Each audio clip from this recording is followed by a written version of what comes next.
questions, Joe? Start with the injury updates. How's everyone progressing? That's pretty good. I think everyone's just about ready to go, bar Jan. There's a couple of question marks, and we'll wait till tomorrow to make a full-time, like a game day decision on a couple of guys. But we're training in the right way. Yeah. with the forward spot specifically. Bruno's done such a good job now, and now Mikel's coming in. And I know having that depth is important. Yeah. How do you kind of find the right way to manage Mikel working back in, but also making sure? Yeah, I don't really think it's massive, different to how we managed the first 15 games. I would say we had that good competition. We had power from the beginning. We had power from the bench, and we had good rotation going on. So, nobody was stuck in a rut of getting 6 minutes a game in the 84th coming in and what have you. So we, how we typically like to do things. We like to set the tone early on, and we like to maintain that through the rest of the game. And I think every strong, healthy, fit player that we have on board makes us better for sure. Last time you saw Montreal, they were down towards the bottom of the league. They're slowly getting some results. I think it's 7 points in the last 5. What have you seen on film from them that's, I guess, that they're turning a corner and can be a difficult opponent to play against? Yeah, I mean, it's always good when your target striker's finding the back of the net as well. Owusu's been dangerous in all phases of the game. In transition, he can run behind. From crosses, he's lethal. So, that's something that we have to be aware about. And then they have some, good rotations. They have some good players in the wide spots. Dante Sealy, who's always very dangerous. So, yeah, we knew in the first game it wasn't all our way. And, we had a lot of respect for them going into that game. And nothing has changed since then because they've got better and they've been getting the results. And, if you look at the opponents that they've had over the last couple of games, it's very respectable results that they've had.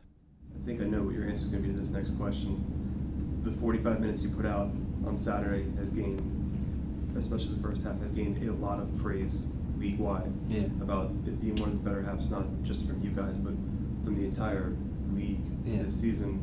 I know the praise is nice, but I know internally, how do you say, okay, it's great that people are recognizing what we're doing, but we're not we're nowhere close I mean, that's what the praise is always to build you up and then only to break you down. So I mean, we're trying to keep that as humble as we can be, and make sure that we approaching our mentality in the right way, and especially our actions. And for sure, the way we started the game and the way we dominated, the way we played the first 45. Like if you think about a signature of the stylistic video of play, this is exactly who we are and what we want to be.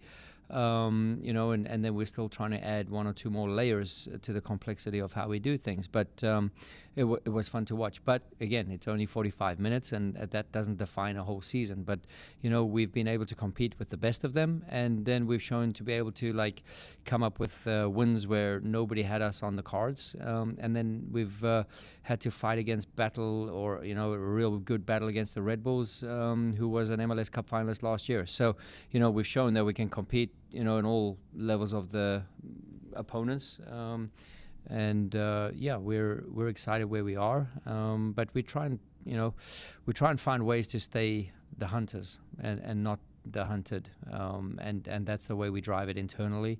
The staff does a creative job of trying to set that narrative that we are not quite there yet, and that we always strive to be number one.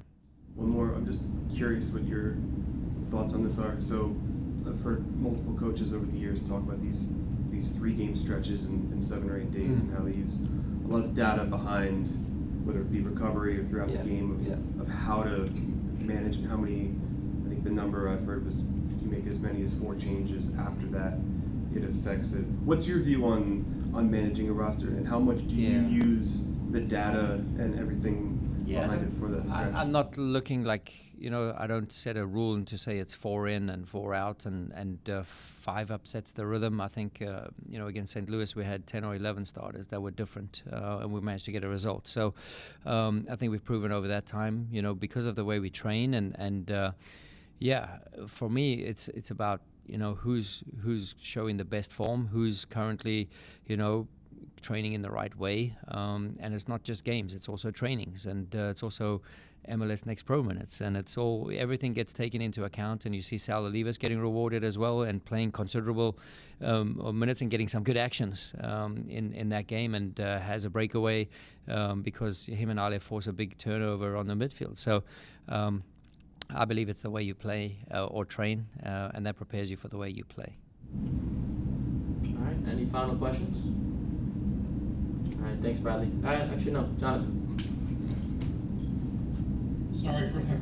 Sorry for the late jump here. You're talking about Sal, and we obviously talked about Sal a good bit on at the last game. You know, but there's other guys obviously who are on first team contracts, David Vasquez and Eddie Davis in particular, who are making progress as they go along, not necessarily ready yet, but given that CJ only just got loaned out, so that would help him.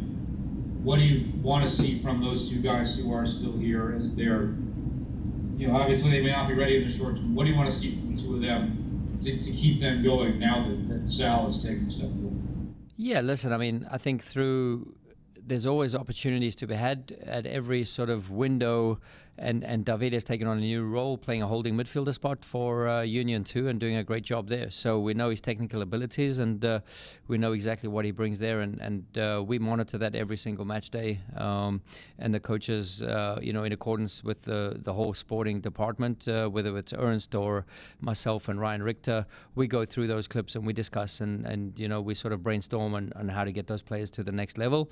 But then again, the opportunities, the timing has to be key, the timing of the strikers, going down, getting injured, and the way we use the two striker system just creates opportunity for others, right? So, and then, the opportunity arises, it'll come, and you'll get rewarded like they did in Columbus. A couple of guys got their debuts.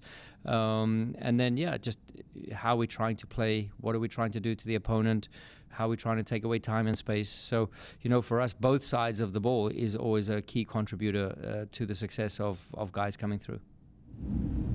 All right. Thanks, Bradley. Thanks, everyone. Thank you so much. Thank you.